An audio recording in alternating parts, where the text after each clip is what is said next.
పోటీ చేశాను. 2014లో నేను ఎన్డీఏతో అలయన్స్లో ఉన్నప్పుడు నేను మల్కాజ్గిరి నుంచి ఎంపీగా పోటీ చేయాల్సి ఉంది.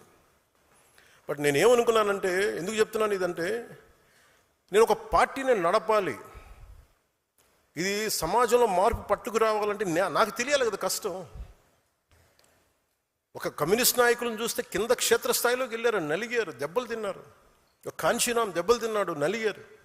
ఒక పార్టీని నడపడం ఏదో కూర్చోబెట్టి ఎదిగేయటం వచ్చేయటం పదవిలో కూర్చోవడం కాదు. ఎలా నడపగలం? ఒక సమూహాన్ని నీతో పాటు నడిపించాలని నీకు ఎంత సత్తా ఉండాలి, ఎంత అవగాహన ఉండాలి నీకు. నువ్వు ఆ భావజాలను కట్టుబడి ఉంటావా లేదా అనేది మనకు తెలియాలి.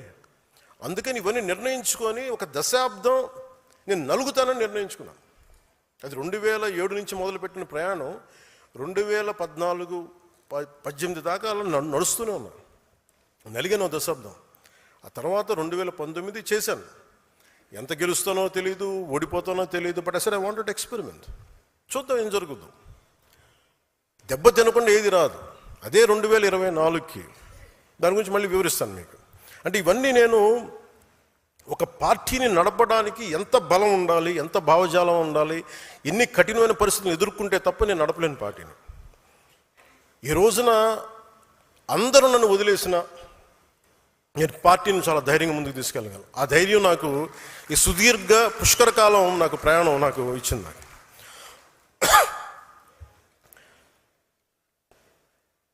మీలో నుంచి నాకు బలమైన నాయకులు రావాలి. ఈరోజు 100 మందికి సభ్యత్వం నమోదు చేసే స్థాయికి ఎదిగారు. రేపు వారిని ముందుండి నడిపించే నాయకత్వ బాధ్యతలను కూడా మీరే తీసుకునేలా నాయకత్వ లక్షణాలను మీరు అలవర్చుకోవాలి. ట్రెడిషనల్ పాలిటిక్స్ వర్సెస్ జనసేన అనేది ఎలా ఉంటుంది? జనసేన పార్టీని మీరు